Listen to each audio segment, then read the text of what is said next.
and Sri Lanka. Two teams, of course, still very keen to see if they can get into the top two in this group. And the second match, well, it's always a huge clash when Australia meet England. Doesn't matter where you are in the world, what's at stake. But today, of course, equally so. The side that wins that game will go to the top of the group and will head ever closer towards the semi-final. So that's at 7 o'clock this evening, and that game will be in Dubai. So two really, really good games. Before we meet our guests again this morning, but you can guess who they are, let's just have a quick look at the points table, because that, of course, will put everything into perspective. Everyone is vying for those top two places. Just a reminder of Group 2. That was the group that was in action yesterday. Pakistan, 6 points, 3 matches, 3 wins.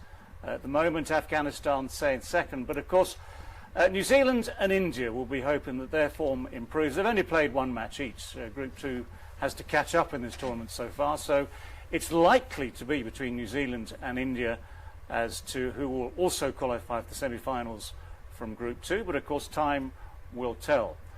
But today's games, they are all about Group 1.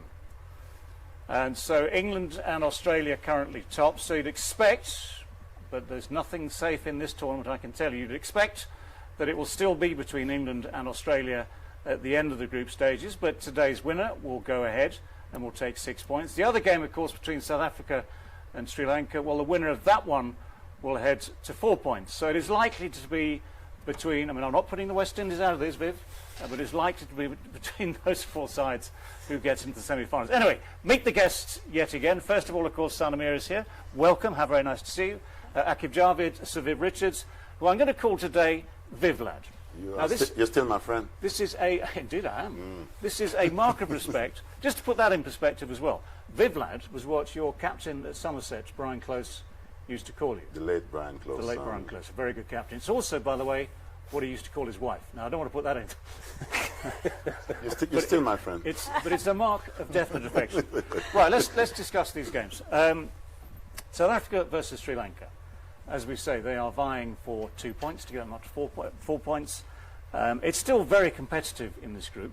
Even your side, Viv, even your side, West Indies, have an outside chance, but they do need others to help them out.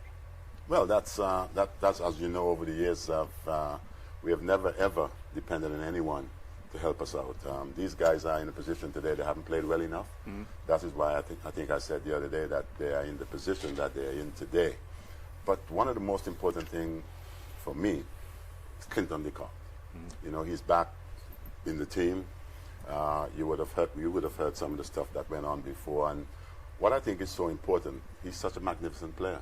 And I think when you have such a talented individual, there's some questions marks before whether he was going to be or not. I think they would have come to some sort of agreement about how they go about maybe the respect factor, who's going to take a knee or who's not.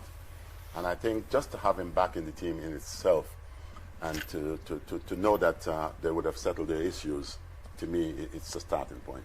Well, I mean, it's a very, very important point. The statement that he issued a couple of days after he failed to take his place in the side and stood out as resisting. What he was saying was he was resisting being told what to do, but he made it very clear that he has a mixed-race family, a black stepmother, that he understands all the racial issues that South Africans inevitably understand, and that he's also said that he will take the knee as a gesture of unity with the team. That finally, because what seems to have happened is they had so many conversations, I'm led to believe, as a team, without really agreeing what they were going to do. But now they've agreed that unity is all, and they must represent the country and stand together, and by all taking the knee. So that's a real big step forward, and it means it opens the way for him to return to the side. I mean, look, when you're playing for the team, there are certain team rules you have to follow, and then yesterday we had a discussion about respecting individuals, professionals, let them, play their game on their own natural way, but you can't compromise the team rules. There are certain rules which team sets because, 15 individuals make it a squad, and then 11 gets on the side. So that's a rule, because somebody has to make a decision to make 11 out of 15.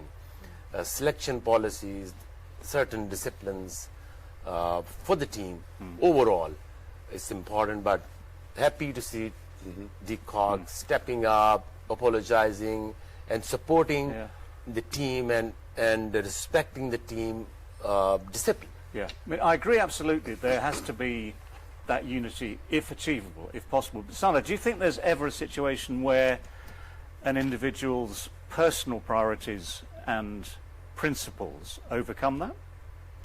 I mean, this is a very tough balance, but what I would say is that yes, empowerment for me as a woman, as a cricketer, or whatever I practice is about choice. That I should be able to choose, but I need to be sensitive while I'm choosing. It cannot only be about myself. It has to be bigger than myself. And when we are part of the team, I think there was miscommunication between the management and De Kock, and I'm really glad that it is past now. And I have to really give credit to the captain, Bavuma, for who we have been talking about his captaincy and lack of experience or whatever. But the way he has handled this situation, that is great for me, because he didn't pass any remark, even though he's a colored player, on what at that point in a critical match, De Kock, he respected his choice, and as a result, we have seen that the South African team will become stronger because of this incident. Because now Bavuma also understands his responsibility, and Quinton also, he started with an apology, which was great to start a statement with. And I mean, now it's more respect within each other for all of them. It's a very good point, because it was interesting to see, first of all, what Temba Bavuma said himself about Quinton. And there is respect there. And secondly, in reverse, Quinton was very keen to make the point that he respects Bavuma as a good captain and as a good leader of this group of multicultural individuals. Yeah, and that's where I just want to end my input, that if we really want to change hearts, it has to be with love and compassion. It cannot be by force. And that's what I think Bavuma stood for, and that's what Nelson Mandela also stood for, and that's what, whenever we want to change something, it has to be like that. We cannot force change like that. Okay, and you're right, that's what South Africa wants to stand for as well. Now let's just talk about the cricket, because that's what we're here for today. If De Kock is back in the side, as we expect, and should be opening the innings again, in the one game he's played, he didn't exactly star. It was a low-scoring game, the first game. He didn't make many runs, but he has the potential, of course, to change games. Oh, he's a magnificent player. That is why I guess franchises around the world would employ such individual. And we also saw maybe the effect of him not being in the team from the beginning, after we've had this little fiasco, that the standing wicketkeeper didn't quite do a good job in terms of dropping a catch, one that went straight to him. Having maybe the Kock back in the team, maybe the bowlers may feel a little safer. Maybe, well, they hope, obviously, Especially the bowlers. Well, it's always been said, is it not, that you want your wicket-keeper to be a wicket-keeper first and a batsman second. So those catches are taken. I mean, Heinrich Klaassen was the man who... Klaassen was the guy who dropped the catch the other day. So he is potentially vulnerable, because the guy who opened, and we're back to this guy thing, the guy.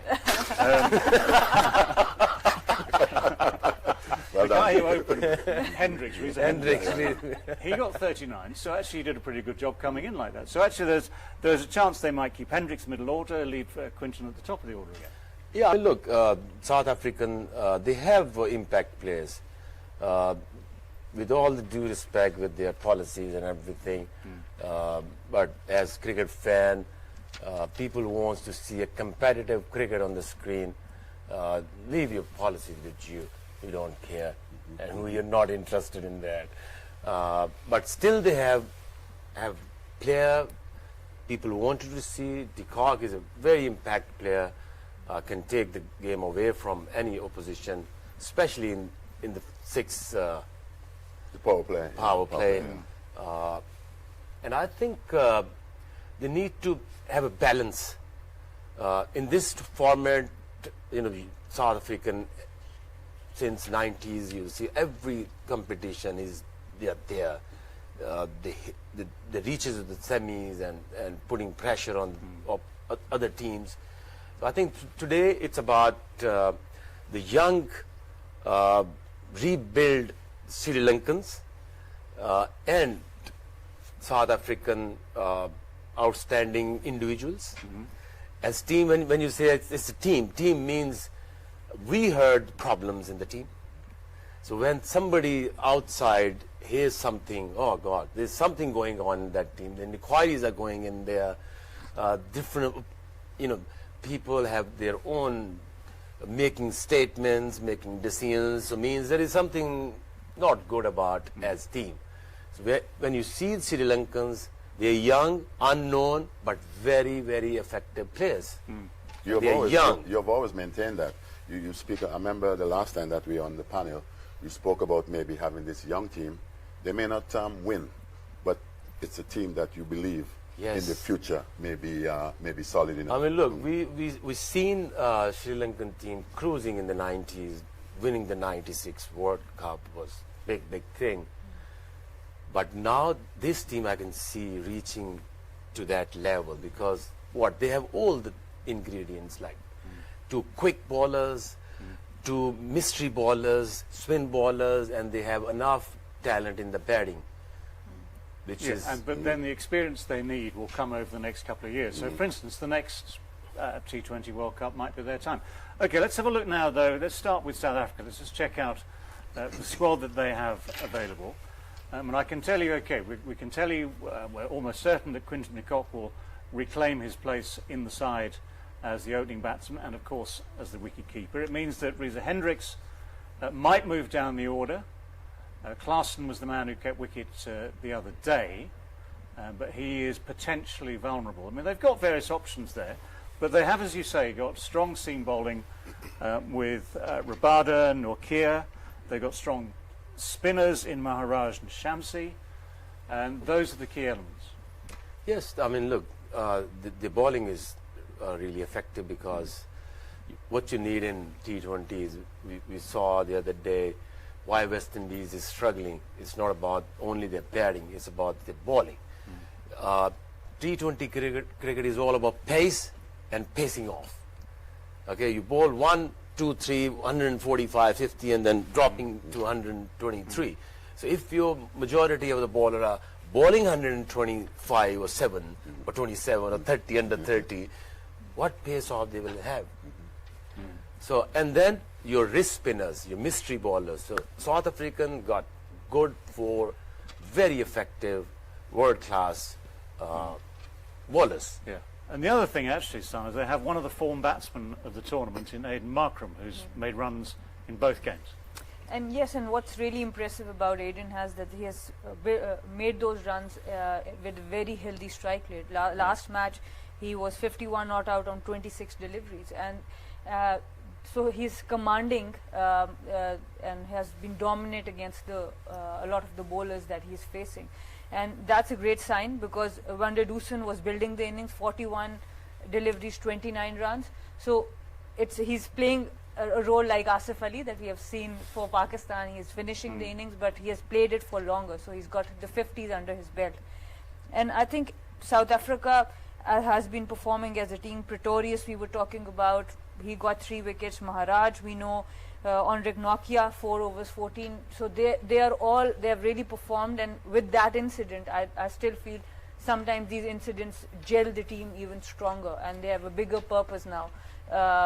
They are playing for the pride and the cause. So I do feel, because whichever team wins today's match will come in at par with whoever loses between Australia and England. England. England and Australia both on 4 points. You're right. Sri Lanka, South Africa, and West Indies. So Don't forget West Indies. So it's an equally important match for these two teams as it is for England and Australia. Yeah. Okay. Well, let's have a look at the Sri Lankan squad as well.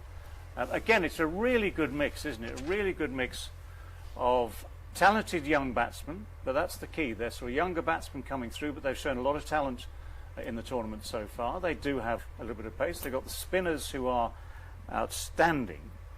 And that is always key in Sharjah where they're playing today. In terms of the batsmen, there are the likes of Srilanka who's got runs.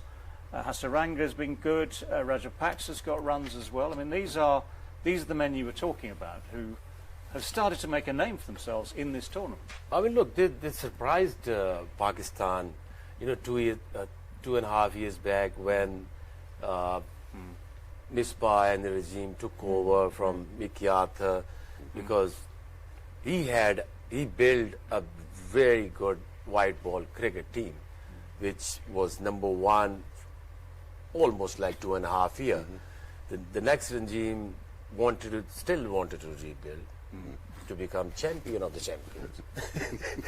Bring force changes, I don't know for what, but Sri Lankan young, this team, and we all talk about, nah, this is not Sri Lanka team, this is like a second instinct of Sri Lankan team. Young, unknown guys, they came and beat Pakistan in Pakistan, almost like 3-0. Yeah. In Pakistan? Yes. Unheard of. That's almost rude. Unheard of, yeah. Yes. Rude. It's Yeah, like yeah, yeah. total disrespect. Yes, it is. And I think the way they played against Bangladesh, the way they're playing at the moment, I think this team will challenge almost all the team in that group. They has to, because they have the quality, they have the batters. Rajapaksa, time and again, I saw him in Pakistan winning 2 out of 3 games single-handedly, and he was the captain at that time, isn't he? I mean, the interesting thing is this: we talk a lot about the reasons that teams play well, that individuals play well, and it's personal pride, national pride, all the incentives. And we talked, for instance, yesterday about Pakistan, Afghanistan, the local rivalry. But for instance, with Sri Lanka, because they're this young team, in a sense, it takes away all that. They've just got the freedom to play, because if they do well, people love it. Obviously, their country will love it and the team will love it. If they have the odd bad moment, people will be forgiving because they're so young. But I mean, obviously, the key competitive spirit means they want to try and win at all times, of course, like everyone else. Yeah, and the kind of cricket, the brand of cricket they have put on so far has been very impressive.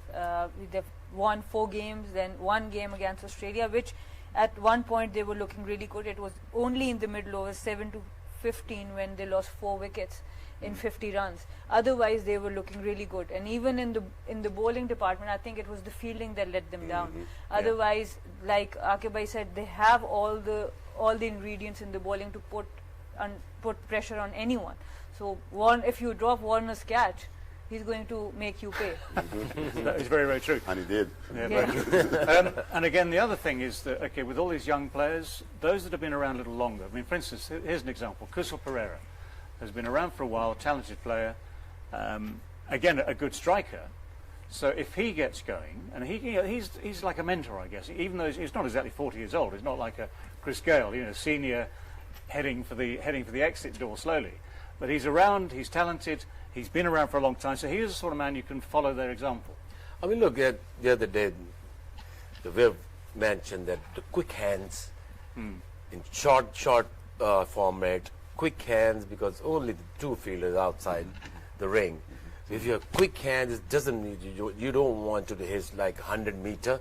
You just wanted to just have a quick hand, just Get to the ball. get to the ball over the ring, 4 runs. So I think he's got that spark. It reminds me a little bit of Jayasuriya, isn't it? Everyone reminds us of Jas. So let's have a little bit of a look anyway at Kusal Pereira. Here he is. I mean, this is the sort of thing that he can do. He's an aggressive player. Everyone He's a big, has strong to be guy. aggressive. Big, strong fella. That's a good shot. No one's going to stop that. Here he goes again. And all lefties, they love it in that area, David. Of course. Wow. Absolutely. That's Over the top. That's gone big. That's a biggie. Well, actually, it's a good point. Everyone has role models. If you're Sri Lankan, you've basically got Jayasuriya, Yeah. Jayawardene, so very different sorts of player. Sangakkara, Sangakkara, I mean, okay, as a left-hander, I would prefer to model myself on Sangakkara. But for this form of the game, I'd quite like to be Jayasuriya because, you know, you hit the ball a long way. We can be the two. It'll be all three. If you or here's another plan. Yeah. You can just be yourself.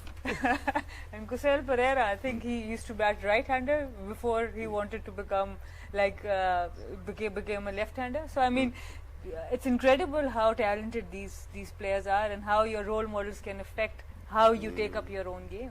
So it's incredible. Because those two individuals, actually, Jayasuriya and his partner, Yeah. they changed the whole format of the Yeah, game. Kuluvadrana. Yeah, everyone's wanted to. I yeah. still remember one game. It was like Srilanka versus England, and it was Faisalabad.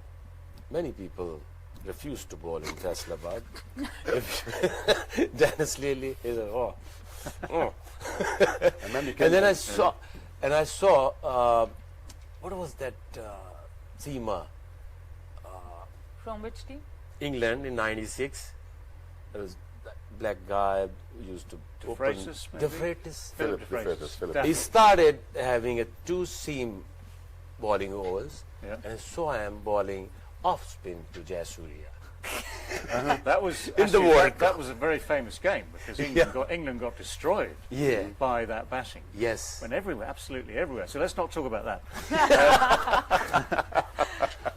Right, let's have another look. We've got another very talented man. As I say, you can go through the list of these Sri Lankans. Charit Asalanka is also one of those young Sri Lankans who's been in great form the last couple of games. And you might as well start saying That's a good now, shot. just like Jayasuriya. Didn't try to overhit that. Yeah. Power. After the first shot, then the power. Here he goes again, totally in control. Swept it quite. I think maybe the one that he got out too. I think he was trying to play that particular shot that he just played. Straight down the ground as well. Didn't time that as well as he would have liked, but you could see the intention.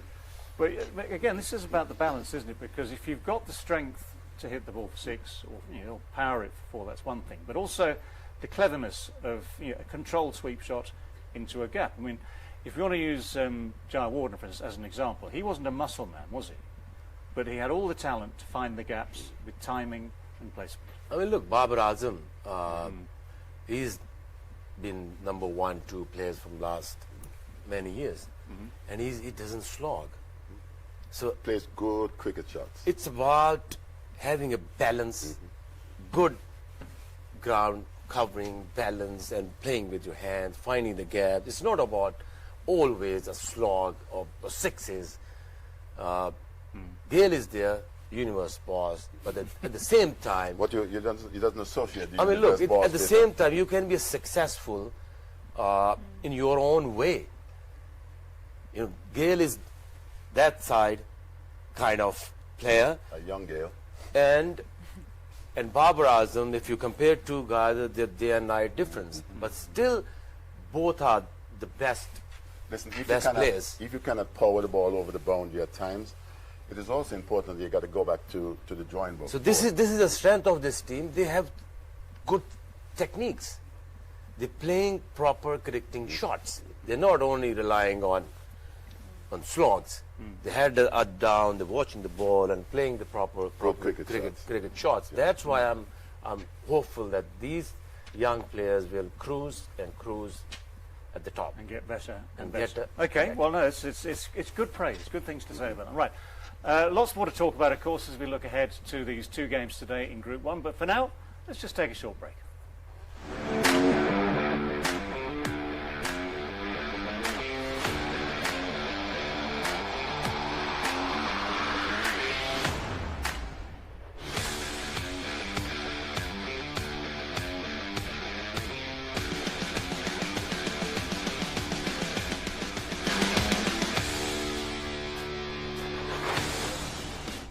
Introducing Nestle Fruta Vitals, sparkling fruit drink.